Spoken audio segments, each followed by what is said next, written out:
1858 ते 1947 मधील घटनात्मक विकास. स्लाइड 1. इंट्रो. नमस्कार मित्रांनो, आजच्या व्हिडिओमध्ये आपण 1858 ते 1947 या काळात भारतातील महत्त्वाचे कायदेशीर आणि घटनात्मक बदल समजून घेणार आहोत. हे मुद्दे MPSC, UPSC आणि इतर स्पर्धा परीक्षांसाठी अत्यंत महत्त्वाचे आहेत. 1858चा भारताच्या सुशासनासाठीचा कायदा हा भारतीय प्रशासनातील टर्निंग पॉइंट होता. या कायद्यानं ईस्ट इंडिया कंपनीची सत्ता संपुष्टात आली आणि भारताचा कारभार थेट ब्रिटिश राजघराण्याकडे गेला. गव्हर्नर जनरलचे नाव बदलून व्हाईसरॉय करण्यात आले. लॉर्ड कॅनिंग हे पहिले व्हाईसरॉय होते. तसेच लंडनमध्ये भारत मंत्री हे नवीन पद निर्माण करण्यात आले, ज्यांना 15 सदस्यांचे इंडिया काउन्सिल मदत करत होते.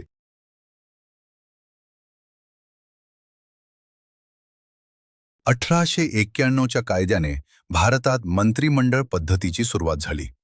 व्हाईसरॉयच्या काउन्सिलमध्ये भारतीयांना नाम निर्देशित करण्याची तरतूद करण्यात आली.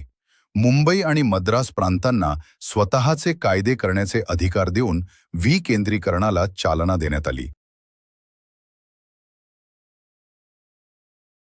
1892च्या कायद्याने निवडणूक तत्त्व मर्यादित स्वरूपात स्वीकारले. सदस्यांना अंदाजपत्रकावर चर्चा करण्याचा आणि प्रश्न विचारण्याचा अधिकार मिळाला, मात्र त्यांना मतदानाचा अधिकार देण्यात आला नाही.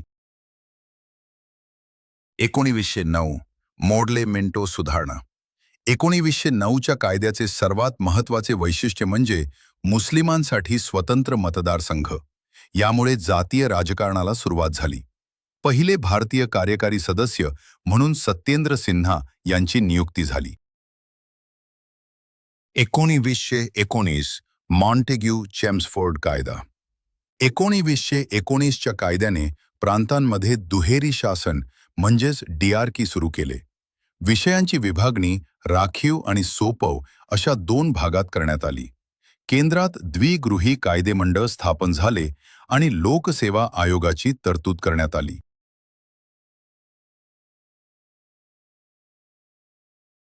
1935चा भारतीय शासन कायदा. 1935चा कायदा हा ब्रिटिश काळातील सर्वात मोठा घटनात्मक कायदा होता. यात अखिल भारतीय संघराज्याची तरतूद करण्यात आली.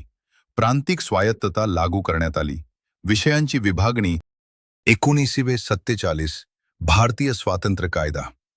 18 जुलै 1947 रोजी भारतीय स्वातंत्र्य कायदा मंजूर झाला.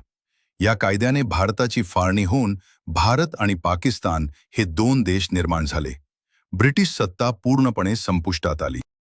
तर मित्रांनो, हा होता 1858 ते 1947 मधील घटनात्मक विकासाचा सोपा आढावा. अशाच अभ्यासपूर्ण व्हिडिओसाठी चॅनल सबस्क्राईब करा. धन्यवाद.